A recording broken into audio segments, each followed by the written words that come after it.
Hi, I'm Kevin Werbach, Professor of Legal Studies and Business Ethics at the Wharton School of the University of Pennsylvania. For decades, I've studied emerging technologies, from broadband to blockchain.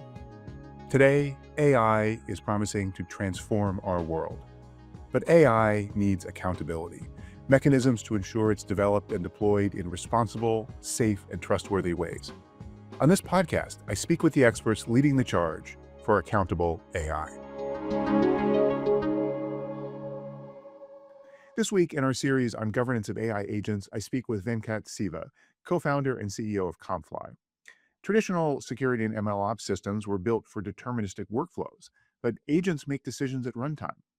We discuss what actually distinguishes an agent from other AI systems, why traditional access controls fail in the agentic world, how machine-readable identity and audit trails for agents might work in practice, the shadow agent problem that's keeping CISOs up at night, the security implications of the MCP standard for agent access to external tools, and what changes when agents start operating robots and other objects in the physical world. Venkat, welcome to the Road to Accountable AI. Thank you, Kevin, for having me. Pleasure to be here. So you and your co-founder, Anand, I know from being students at Penn and Wharton, but how did you come to the problem of agent governance? Both of us were looking at agentic governance from two different sides, in my opinion, but the problem felt very similar.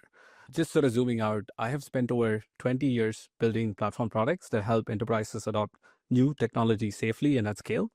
What I saw at Rivian and what I am frankly seeing across the market is that agents are becoming incredibly easy to build. With today's models, frameworks, and coding tools, almost any engineering team can put together a prototype very fast. But hardening these agents for enterprises are a very different problem, right? These agents are non-deterministic. They can show emergent behavior. They can take actions across real business systems. And that's where usually platform and security teams get pulled in. And from there, if you look at it, it takes several months to get anything out. One, because these platform teams are small. That means they are tackling all of these different agents coming their way. But also, the problem is novel enough that they have to look for controls and build them by hand per agent, right?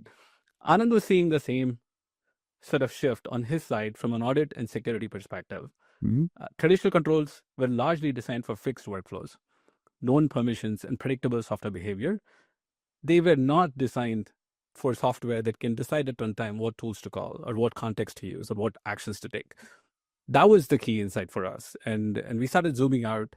The reason we think collectively we all care about this so much is just because agents are going to be there everywhere across organizations. So we enlisted, this cannot just be another feature within an existing tool or a system.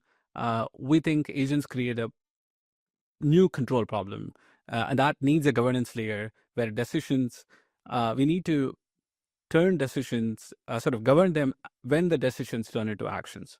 That's why we started CompFly.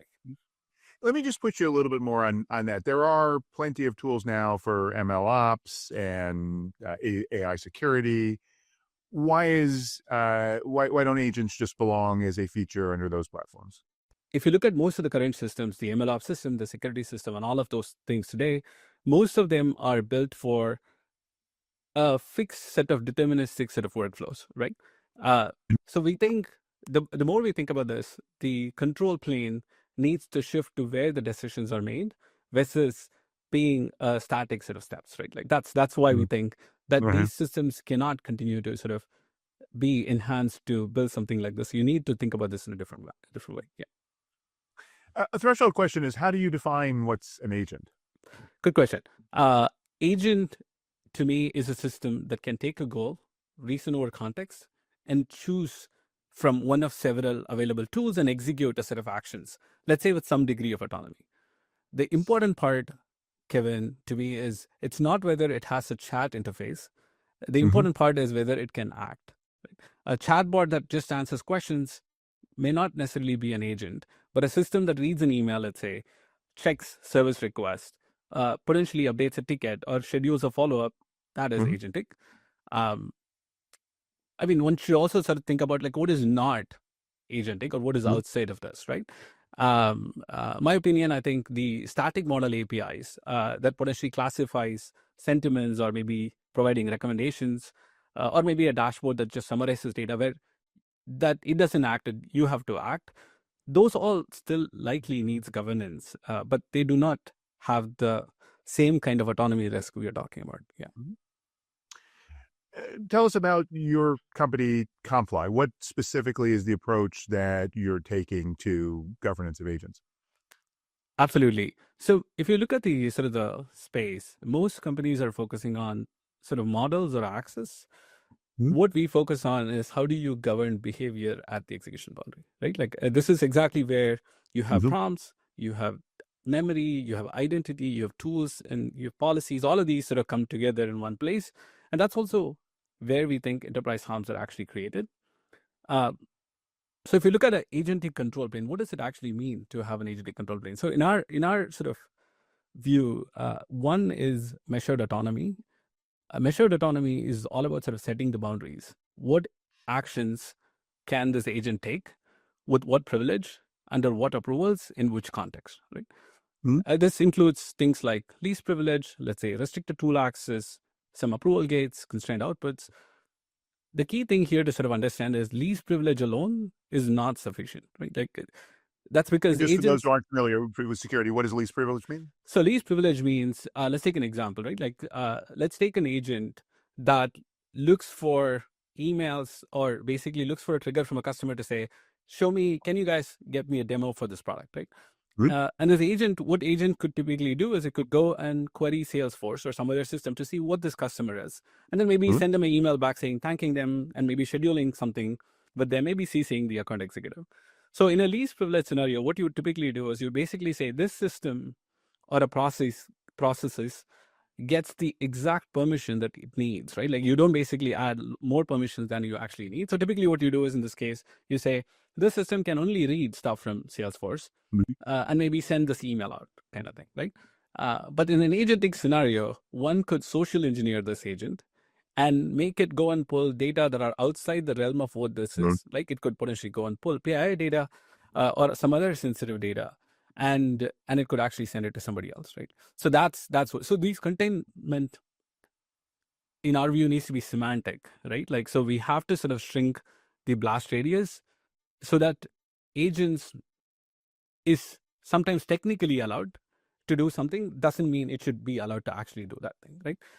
So Mhm. that is what we call as measured autonomy. Second thing is provenance, and the third one is continuous verification. Provenance is all about how do you record every key decision that this agent is making?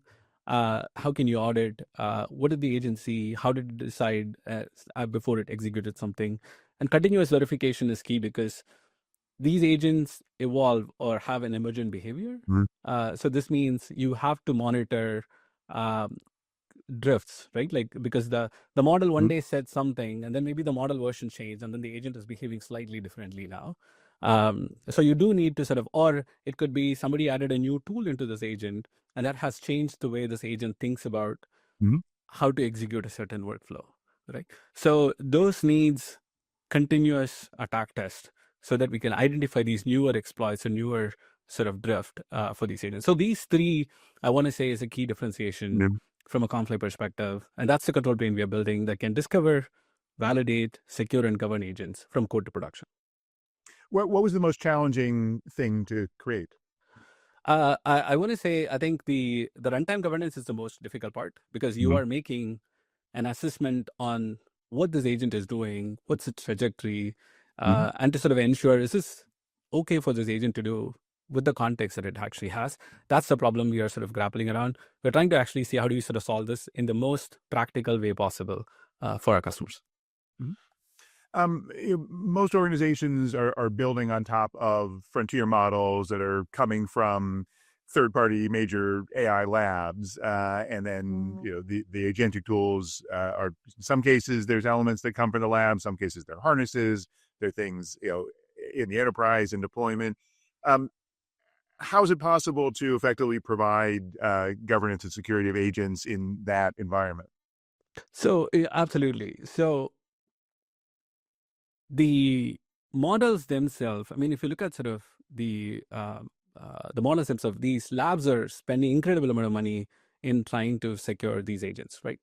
Mhm. Uh, But models themselves don't truly secure the operational portion of how this agent is going to behave. Like, what Mhm. permissions does that agent have? What data does it have access to? And those kinds of things. So those, I want to say, are very important from an agentic perspective, right? Like, so Mhm. that's how people should be thinking about sort of Mhm. model safety versus sort of agent safety in that sense. Can you give an example of a situation where the model was safe, but still some harm came about from the agent? Let's take automotive as an example, Mhm. Kevin, right? Imagine um, a service triage agent, okay, that helps technicians diagnose issues and decide next steps. Okay. Mhm. A customer describes a symptom, and the agent interprets it, searches, let's say, service manuals, some past service logs, maybe some knowledge base articles, and then recommends what to do next. In some cases, it may even, let's say, open a case or potentially order a part. Okay. Now, the model itself may exactly be doing the right thing, whatever it was trying to do. It may be summarizing it correctly, reasoning correctly, following instructions correctly, but the enterprise environment could be messy, right? It may contain outdated notes, I mean, Mhm. inventory-driven workarounds, or vendor guidances that should not be generalized. Uh, or, or, or worse, there could be malicious content, right? Mhm. So if somewhere in the knowledge layer, there is a note that says, whenever you see this symptom, always order the part, the model may treat that as a legitimate operational guidance, right? At this point, the model is still behaving well because the model got what it got, what's the instruction it got, Mhm. but the agent is now driving a wrong action in the real world. Mhm. Does it make sense? Yeah, absolutely. No, and you mentioned malicious content. I wanted to ask you about that. Prompt injection is obviously a huge issue. How is it possible to combat that given that, everything is code from the perspective of an agent? Oh no, fantastic. So honest answer is there is no one magic filter for prompt injection, right? Like you defend in layers. Uh, Indirect prompt injection largely happens when malicious instructions are hidden into things, right? Like it can be hidden in the pages that the agent reads, maybe a PDF that it reads, a Slack message, or some retrieved documents. Uh, I recall OpenAI recently published a sort of a blog about these attacks, and they are looking at this more like a social engineering attack rather than just a prompt engineering. And what I mean by that is it is not one malicious string that could potentially deceive. That's how injections used to be treated in the past, right? Like SQL injections are about sort of how does one sort of trick this particular SQL? They're basically saying let's solve this by restricting actions that mutate using control parameters. What that means is let the agent do what it does and let the agent make an action call. And in the action, just make sure you are having a deterministic set of checks to say, Mm. is this allowed for this particular agent to do? I think we can do that, but not in all cases. I think that basically makes this deterministic code very, very sort of long and like difficult to manage in the long run. The agent, there still needs to be a process that needs to check for the intent of what this agent is trying to do. So the first rule of thumb I would say is treat external content as data, not authority, because that's where these things come in. Sanitize memory. Memory is going to become a big part of what Mhm. this agent is. It stores things persistently for a while. A web page can provide evidence, but it should never be able to rewrite agent's code, right? So Mhm. practically, sort of what you do is you have trust boundaries, Mhm. you tag untrusted content, you restrict decisions that can be influenced by those contents, and potentially limit tool privileges, like Mhm. OpenAI suggests. Mhm. You mentioned something along these lines early on, but with agents, we're not just talking about you give a prompt and you get a response, but there's sequences of actions. So, what does it mean to govern in that kind of environment? We probably need multiple things, Kevin, to be able to sort of govern in such a space. Uh, One is we need to be able to sort of understand what agents first exist, in my opinion, right? Like discovery becomes a big part of this. Uh, and being able to sort of identify those agents mean then we know what exists out there, and Mhm. who owns them, what they are pretty much running. So that would be the first step.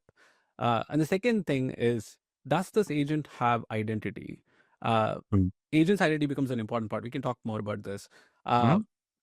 but once you actually have an agent's identity, then what you want to do is to sort of ensure that can we capture what this agent is doing at runtime. And before you deploy anything, in our opinion, you should validate these agents. The way you validate that is you actually do a good security and safety test on this agent. And those effectively needs to be creative, right? Like you can just take a static set of data sets and like throw it on this agent and actually say, can we Mhm. do this? There's so many benchmarks online these days, and benchmarks always trip me because they need to be very specific to an agent. Mhm. But largely we compare benchmarks like apple to apple across different agents and different models. So being able to sort of really create specific sort of test for an agent dynamically as the agent's goal changes, as the agent's number of tools available changes, and as the agent's sort of actions changes is very important. So being able to sort of test that and being able to provide people a view into how this agent performs across the various set of weaknesses, right? Like Mhm. can this allow direct attack? Can this allow indirect prompt injections? Can it allow multi-turn chaining attacks, right? Like and Mhm. so forth. So what we essentially do is we have a way for customers to be able to see how these are essentially built, and we think that's very important for customers to be able to know where the weaknesses for these agents are. And Mhm. once you know, then you actually figure out, okay, what I need to do for this agent to be able to sort of reinforce them, and that becomes the runtime policy. And this is how we essentially start controlling what this agent does and how it behaves. Yeah. Got it. Just to follow up on something you said, what exactly does identity for agents mean? And what's the current status of those kinds of systems being in place? Yeah. Um, our view is every enterprise agent needs a distinct mission readable identity. Uh, Not because identity sort of magically solves governance. Identity is an anchor that lets us prove who this is and what action did it take, right? Mhm. Um, at CompFly, we believe DID is a good place to start. DID is decentralized identifiers. Um, these were specifications um, that was written, and DID is an agent's identifier that's cryptographically secure, right? Like it's not Mhm. just a display name like a HR assistant or a finance bot, but a verifiable identity that can be resolved, checked, and tied to cryptographic keys. Once there is identity, the second thing is the agents need verifiable credentials. That means at the time of its execution, do we know, is this agent allowed to do certain thing? Can it access a certain data? Is it allowed to operate in the environment that it is, and so forth? And I think the third step is agents' action need to be signed and recorded in a tamper-evident way. This is not just about sort of logging something to say this happened, but it's all about sort of really cryptographically ensuring that this is indeed an action that this agent took, and that's what we call as the trust ledger within Mhm. CompFly.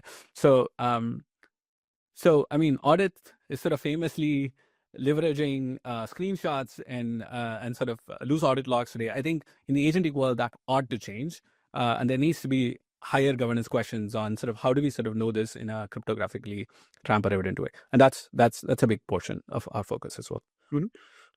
Uh, do organizations even know all of the agents that they have running around with generative AI in general? We have this issue that the capability gets pushed out to business users, and the CISO may not even entirely know what's going on. I would assume with agents, or we're starting to see now with coding tools, that's a problem as well. So, do you run into that issue?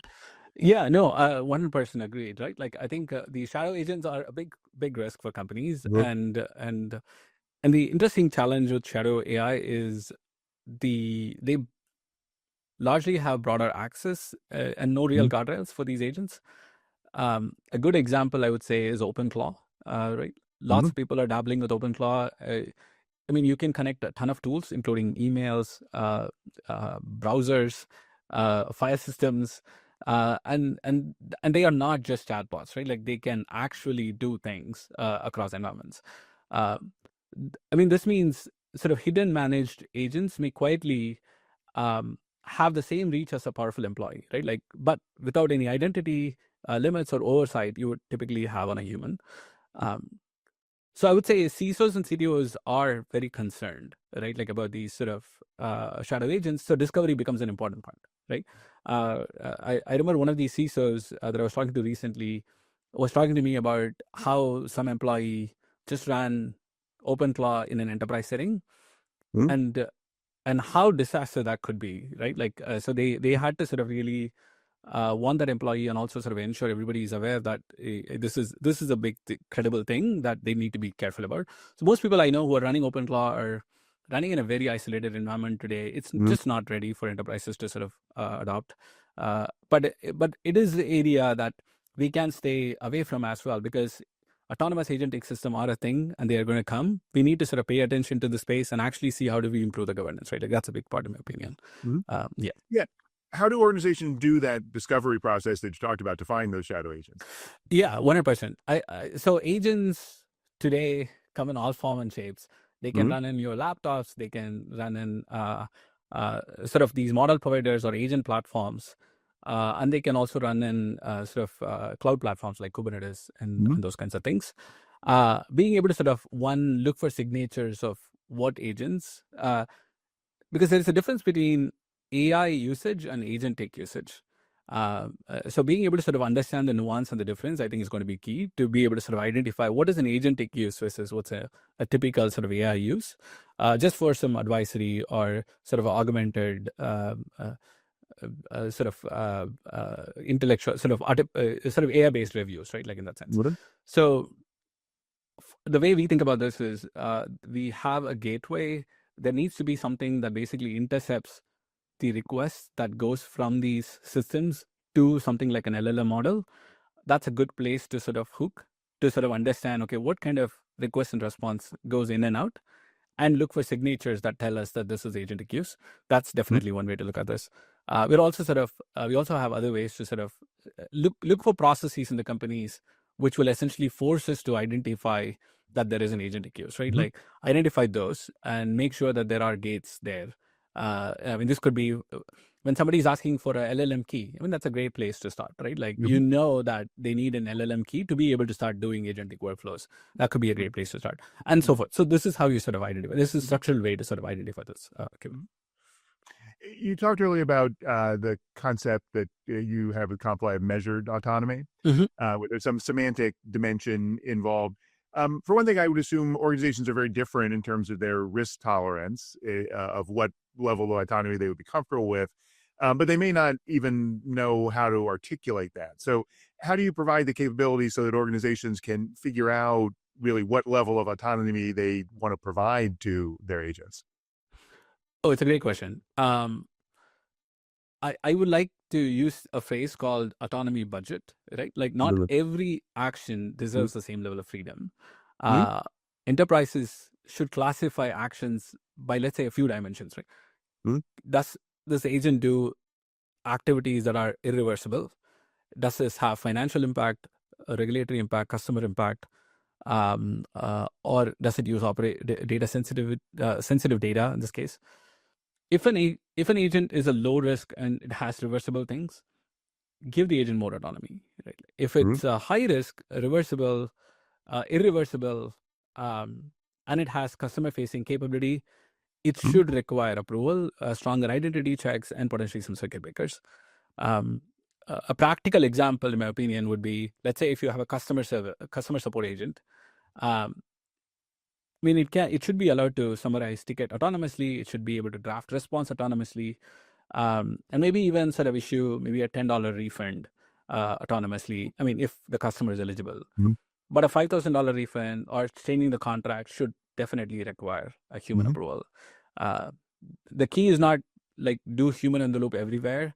Uh, Otherwise, agents will start to look like a very expensive suggestion box.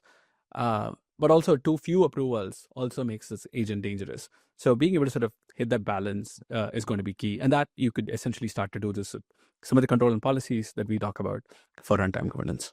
Mhm.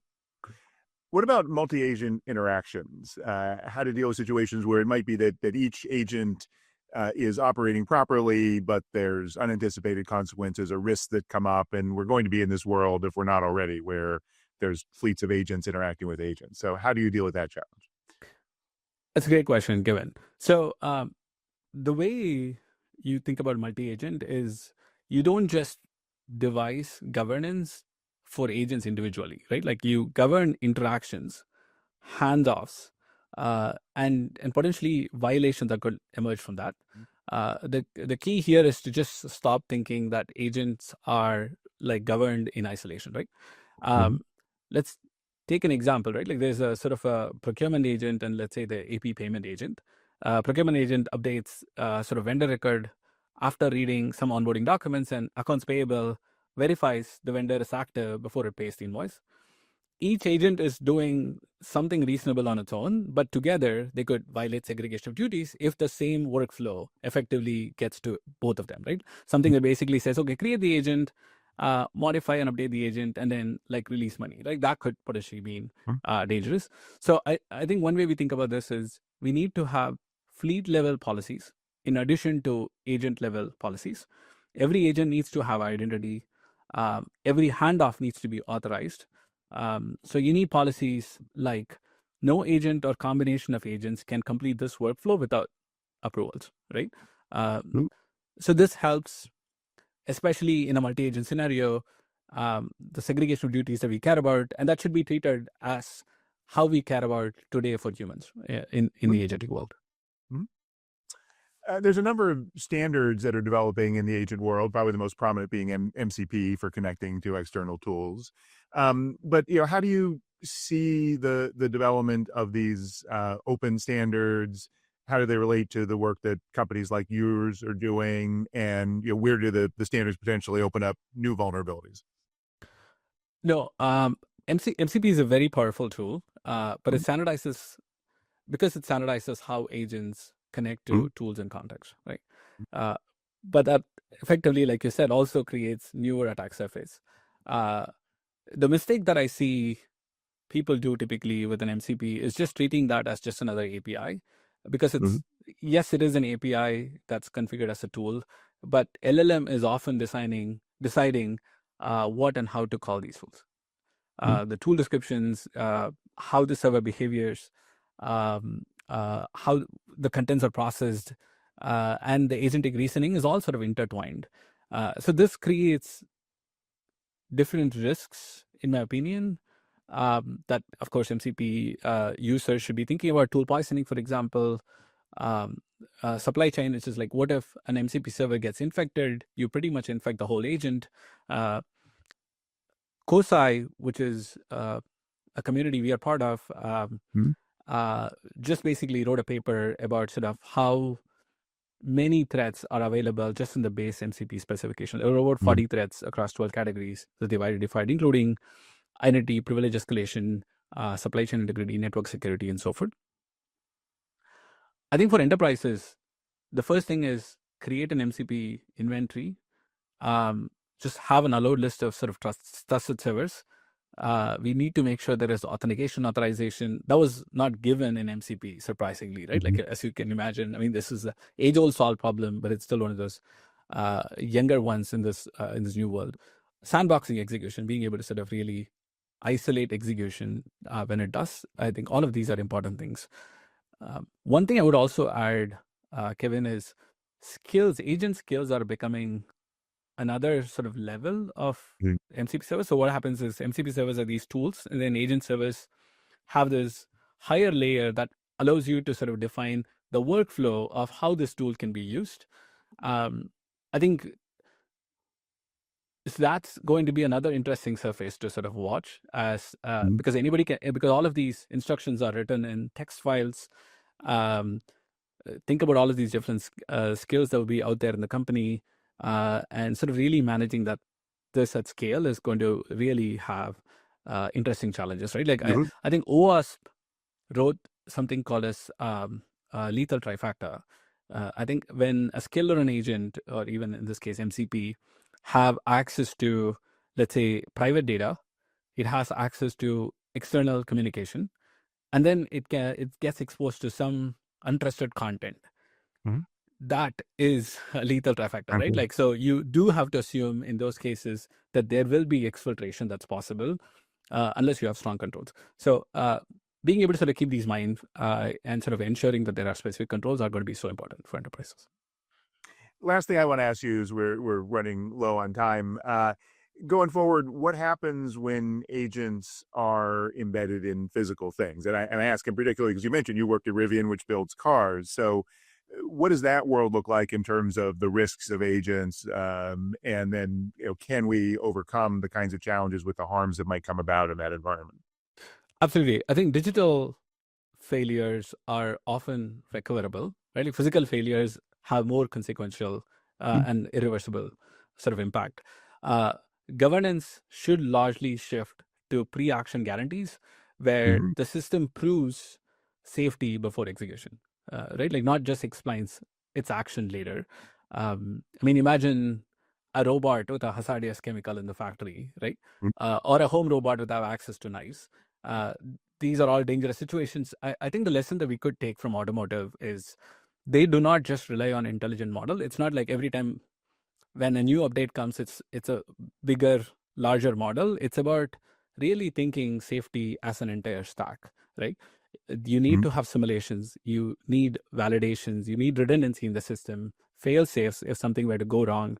How can we monitor this with telemetry and sort of really establishing clear boundaries on what this system is allowed to operate where, right? I think one way to think about this is governance need to be closer to the safety engineering in the physical world. You need to ask questions like, okay, what's the operating envelope? What happens if a sensor disagrees? These are all problems. Mm-hmm. I think from a software world, these are not going to be catastrophic, right? Like, what is the safety net, for example? Okay, can this agent really move fast? The location and the proximity limits that it actually has access to, and so forth. So, yeah, I mean, so hallucination are just embarrassing in this world, and in the physical world, I mean, for hallucination, a forklift, you need bumpers, right? Like, you need to think about this more holistically than just a software problem. Absolutely. Well, it's an exciting and a scary world that we're going into, but one where the kind of work that you're doing is absolutely going to be critical. Thank you so much. Really a pleasure to speak with you. Okay, that's great. Okay, thank you. This has been The Road to Accountable AI. If you like what you're hearing, please give us a good review and check out my Substack for more insights on AI accountability. Thank you for listening.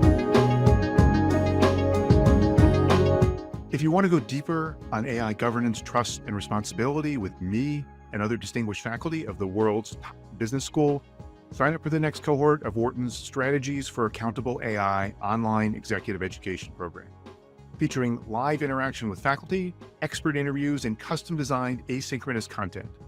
Join fellow business leaders to learn valuable skills you can put to work in your organization. Visit execed.wharton.upenn.edu/ACAI for full details. I hope to see you there.